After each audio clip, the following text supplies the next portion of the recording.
na nagiging perwisyo na. Mga kamanibera, nakikiusap po ako sa inyo. Ating mahal na Berman. Ng LTO at ng LTFRB. Inire-report ko dito sa kahabaan ng isabi nyo dahil nakita mismo nitong mga tauhan ng QCPD, tauhan ng LTO at ng LTFRB, yung ginawang pagharang nitong grupong ito ay lumapit sa akin. Mayroong sumuntok dito sa aking likuran at sinasabing sila raw ay minumura. Sila raw ay minumura. Yun yung kanilang binabanggit.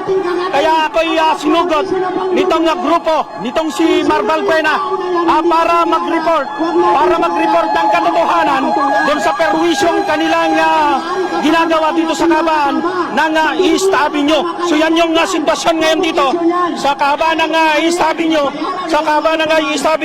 na hinarang na ng grupong ito ng mahigit 30 minuto na yung nakalilipas na pagharang nila doon sa grupong ito. Meron tayong kuha naman ng live doon sa mga lumapit sa akin at merong sumuntok pa sa akin dito sa aking tagiliran at pilit nila akong kinukuha. Nagagalit sila na inire-report ko yung katotohanan na 30 minuto na nilang hinarang itong kahabaan ng isabi nyo, southbound ng isabi nyo, dahil matinding perwisyo na.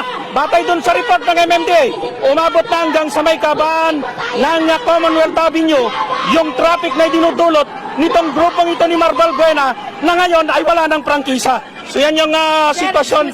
Yan ang sitwasyon na ngayon. Sinuntok ako rito. May sumusuntok dito. May sumusuntok sa akin dito. Tapos meron pang humihila sa akin. Mabuti na lamang at kinuha ako ng aking driver at inilayo doon sa harapan nitong grupo mismo ni Marbal Buena. Bago yon ay nag-usap-usap sila bago ako mag-report. Kaya kitang-kita ko na sila nung ako'y nakatalikod na sa kanila at nakaharap sa camera. Doon nila ako sinugod itong grupong ito ni Marbal Buena ng grupong Manibela na humarang dito sa kahabaan ng EDSA ay kahabaan ng East Avenue at 30 minuto mahigit na namimerwisyo dito sa ating mga motorista.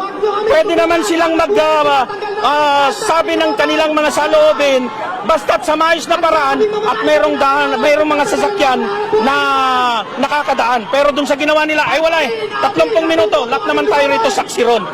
Maraming pong salamat.